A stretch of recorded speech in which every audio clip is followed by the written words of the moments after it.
Hey, everybody. Thanks for joining me. So this is the last request. I think Kimmy only actually did 9 on that set, but I kept saying 10, so I got to add one from her next set that she's got coming up. This one is Pink Floyd, Comfortably Numb. Comfortably Numb. The original members. All right. So 7 years ago, it's got 16 million views. Wow. Man, I may have told this story, but a good friend of mine when I was in high school, he had the Dark Side of the Moon. I think was the name of that album by Pink Floyd, and we just thought it was the coolest thing in the world, man. None of us had license to drive, but I had a motorcycle license, so I used to go from my little area in southeast Oklahoma to his little area in southeast Oklahoma. We went to the same school, but it was so spread out, just to get 20 people in our class. So he lived in a place called Cleveland, and he lived there with his mom. His mom was very old when she had, when he was born. So she was very elderly when he was in high school. This is probably 9th grade or 10th grade, early 10th grade. Anyway. So I know a little bit about Pink Floyd, and I've heard them over the years. I've never owned anything of Pink Floyd, but I've heard the music and Comfortably Numb. A lot of people have covered that. So I think there's even like a rabbi or a couple of rabbi guys that were busking on the street somewhere in Europe doing it. So let's get into the intro and then right into this video.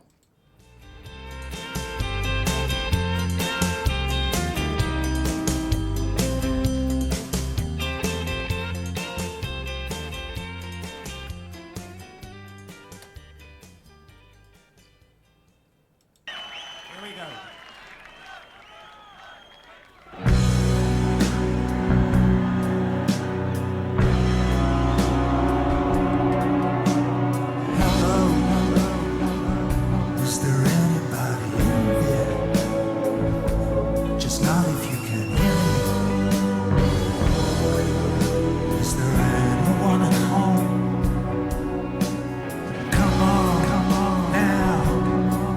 I hear you feeling.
it's working good. That'll keep you going through the show.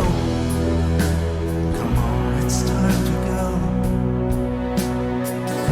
There is no pain you are receding. A distant ship smoke on the horizon. You are only coming through in waves.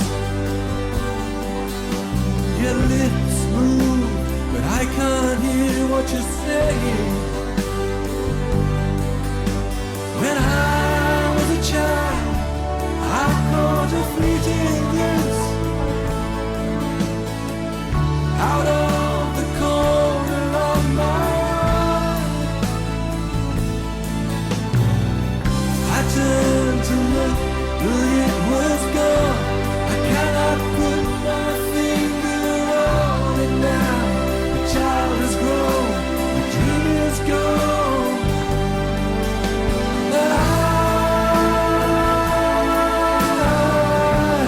have become comfortably numb. You know, this is the first time I've actually listened to the lyrics on this. I can tell you what I think it is. I think it's, you know, maybe it's about a junkie. Maybe I'm totally off, but it seems to me like that's what they're talking about, man. You know, that you become comfortably numb, and I'm thinking it's because of, you know, maybe it's maybe it is about heroin or something like that. I don't know, man. I don't and never have done a drug. You know, but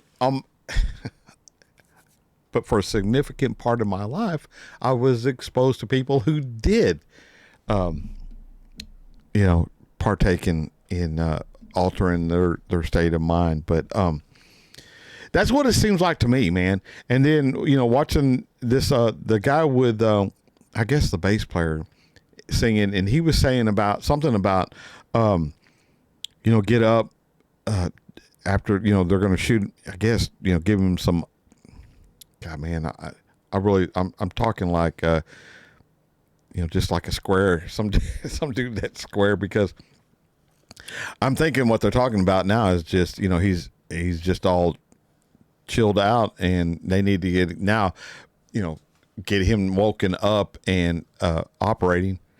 So now they have to counteract whatever drug he's got in his body with another drug to make him, you know, where he can get up and play the show. That's my take on it. And I think, you know, man, the way they're singing, this is really a groovy tune and a groovy sound. And I really like it, man. And it's one of those songs that I can't put my finger on it. Again, I don't like it because of the drug references to it. In my mind, I like it because it's I don't know. Let's get back to it.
man. That was that's OGs right there.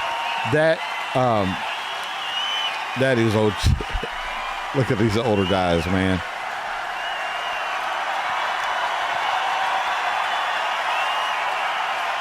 They're still around. I don't know if they're still together, but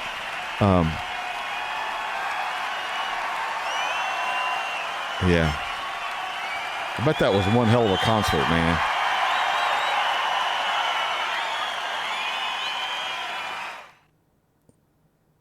Yeah, the funny thing is, man, I don't know anything about this band, but it doesn't look like any one of them is a junkie, you know? But it sounds to me like I've been in houses, you know, where I've had to arrest somebody that was, you know, the house had several people in it and they were all strung out. And I won't tell you why we had to go in there, but that, you know, that's what this kind of music reminds me of or sounds like to me. And I don't know why. Again, I grew up in the 70s, so it was really prevalent, but I was too afraid to try, man. That was my biggest deal. I was raised by a father who would beat the snot out of you at the drop of the hat. And, it was forbid to do anything. Well, I tell you what, this is what you didn't want to do, even though you ended up accidentally doing shit to get a belt, slip out of them belt loops. But that's what kept me on the straight and narrow, is knowing that if I do something right now, it's not worth me getting beat when I go home, you know? So I mean, sometimes I think he was too heavy-handed, but then on the other hand, when I tell you all stories like this, maybe that's what kept me from doing things like that. And listen, y'all, I could be totally off base here. This could be about a freaking horse and a dog for all I know. I'm just telling you how I'm interpreting it. This is my reaction. That's why y'all get to come here and watch me react to something. Maybe just to laugh at me for being totally 180 degrees out of what it really is. But I'm sure y'all let me know. All right, man. I'm gonna stop because I'm thinking internally, man. What if I'm really 180 out from this? I'm really gonna look like like an idiot. All right. Till I see y'all again. I'll catch y'all down the road. Bye, y'all.